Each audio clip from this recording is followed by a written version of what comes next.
हर हर महादेव।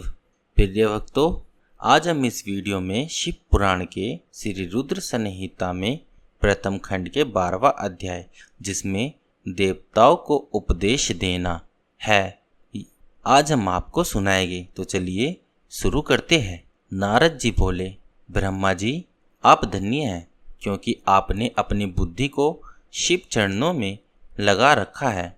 कृपा कर इस आनंद में विषय का वर्णन सविस्तार पुनः कीजिए। ब्रह्मा जी ने कहा, हे नारद, एक समय की बात है, मैंने सब ओर से देवताओं और ऋषियों को बुलाया और क्षीर सागर के तट पर भगवान विष्णु की स्तुति कर उन्हें प्रसन्न किया। भगवान विष्णु प्रसन्न होकर बोले, हे ब्रह्मा जी एवं अन्य देवगणों, आप यहाँ क्यों पधारे हैं? आपके मन में क्या इच्छा है? आप अपनी समस्या बताइए, मैं निश्चय ही उसे दूर करने का प्रयत्न करूंगा। यह सुनकर ब्रह्मा जी बोले, हे भगवान, दुखों को दूर करने के लिए किस देवता की सेवा करनी चाहिए? तब भगवान विष्णु ने उनके प्रश्न का उत्तर देते हुए कहा, हे ब्राह्मण, भगवान शिव शंकर ही सब दुखों को दूर करने वाले हैं। सुख की कामना करने वाले मनुष्य को उनकी भक्ति में सदैव लगे रहना चाहिए। उन्हीं में मन लगाए और उन्हीं का चिंतन करे। जो मनुष्य शिव शक्ति में लीन रहता है, उसके मन में वे विराजमान है, वह मनुष्य कभी दुखी नहीं हो सकता।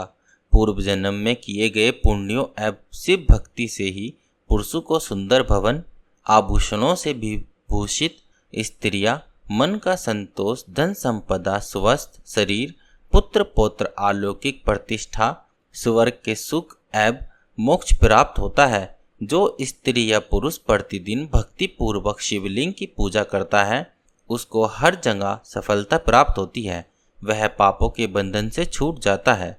ब्रह्मा जी एवं अन्य गणों ने भगवान विष्णु के उपदेश को ध्यान पूर्वक सुना।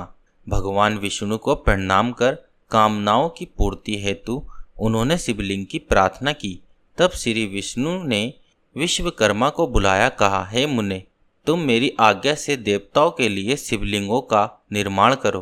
तब विश्वकर्मा ने मेरी और हरि की आज्ञा को मानते हुए देवताओं के लिए उनके अनुसार लिंगों का निर्माण कर उन्हें प्रदान किया। मुनि श्रेष्ठ नारद, सभी देवताओं को प्राप्त शिवलिंगों के विशेष में सुनाओ। सभी देवताओं अपने द्वारा प्राप्त लिंग की पूजा उपासना करते हैं। पद्म परागमणि का लिंग इंद्र को, सोने का कुबेर को, पुखराज का धर्मराज को, श्याम वर्ण का वरुण को, इंद्र नीलमणि का विष्णु को और ब्रह्मा जी हेमल्य लिंग को प्राप्त कर उसका भक्ति पूर्वक पूजन करते हैं। इसी प्रकार विश्वदेव चांदी के लिंग की और वसुगण पीतल के बने लिंग की भक्ति करते हैं।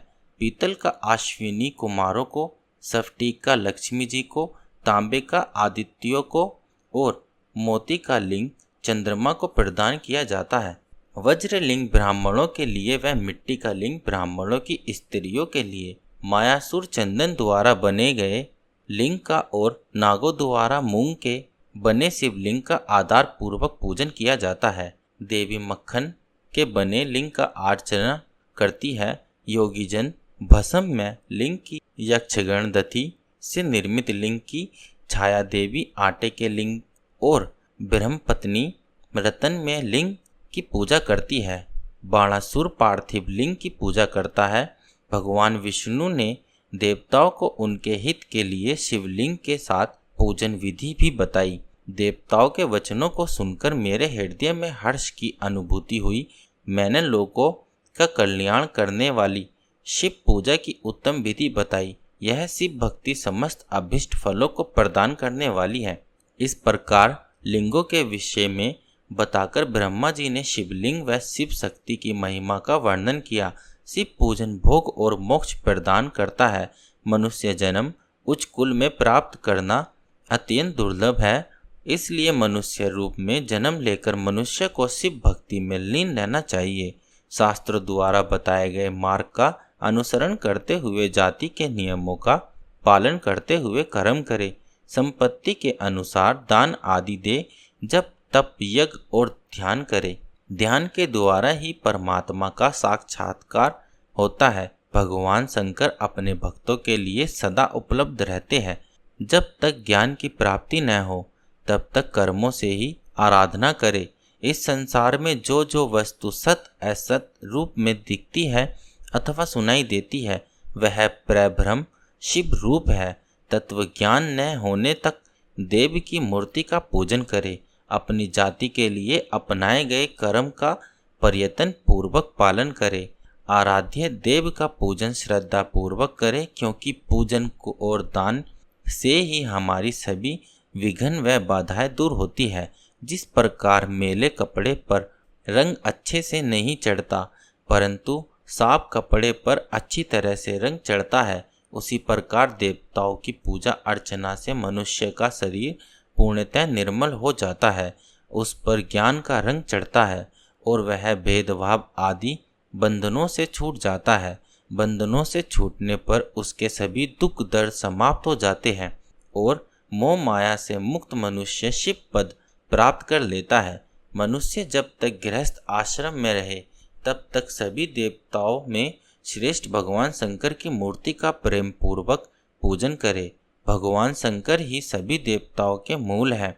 उनकी पूजा से बढ़कर कुछ भी नहीं है। जिस प्रकार वृक्ष की जड़ में पानी से सींचने पर जड़ एवं शाखाएं सभी तृप्त हो जाती है, उसी प्रकार शिव की भक्ति अतः मनोवांछित फलों की प्राप्ति के लिए शिव जी की पूजा करनी चाहिए। अभिष्ट फलों की प्राप्ति तथा सिद्धि के लिए समस्त प्राणियों को सदैव लोक कल्याणकारी भगवान शिव की पूजन करना चाहिए। तो प्रिय भक्तों, इसी के साथ यह अध्याय समाप्त हुआ। अगर आपको यह वीडियो पसंद आए हो तो लाइक करें और हमारे चैनल स्पिरिचुअल देव ज्ञान को सब्सक्राइब जरूर करें। धन्यवाद।